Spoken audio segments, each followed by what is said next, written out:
But out in front, it's Raucous for Cieren Fallon, who has the lead. And Raucous, fourth in the Wokingham last time, wins the feature race here this afternoon.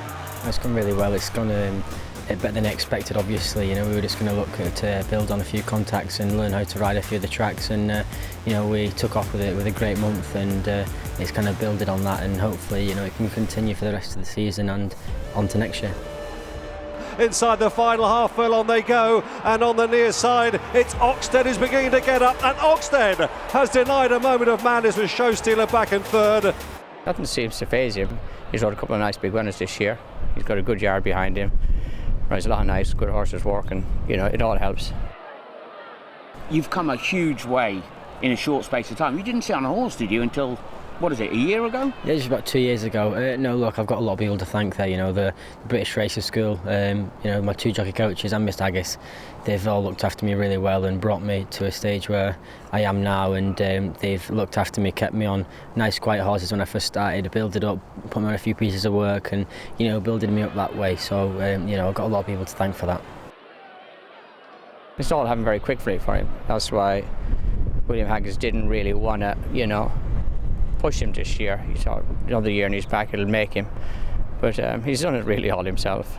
Did you set off thinking you were going to be Champion Apprentice this year? No, definitely not. Like I said before, it was just going to be a slowly start and hopefully just improve throughout the year, and we got into a position where we had to keep fighting for the title, and hopefully we can continue on to next year. He's worked really hard. It wasn't a goal for him at the start of the season. He just wanted to get grounded and get the, you know, tracks and ride for different trainers. I discussed that with William Haggis at the start of the year, what the plans were for him. But he's doing quite well, you know, but he's going to have to keep stepping up. On the wide outside, Bequest is trying hard from the back, Pink Flamingo. Nowhere to go for Frankie on the inside at the moment on Velvet Morn. Inside the final half furlong they go. It's a four-way go here. And on the wide outside, staying on strong on the inside, Quailer together with Pink Flamingo. First, number 5, Pink Flamingo. My mum didn't want me to start racing until I had a few qualifications behind me, so I went to school, went to college, you know, and then I did a bit of personal training and gym instructing, so, you know, I've got a little bit of knowledge behind me now, and I think I've made the right decision coming into racing quite late. What is it about him? But he just got a real knack, a talent? Well, he was always good at sports, you know, even since he was that height, you know, he was good at running, he was good at soccer, rugby. He could do anything. I mean, I tried all them when I was young. I loved sports, but I was useless at them all, you know. But he seems to be, you know, big, kind of handy at most things, which does help, you know, especially you need to be sharp when you ride. And I think he has a little bit of that. Global Tango on the far side has moved through to the lead. Mamilius and Field Gun are the two. They're finishing off strongly. Global Tango's got a break, however, and just nudged clear. Global Tango.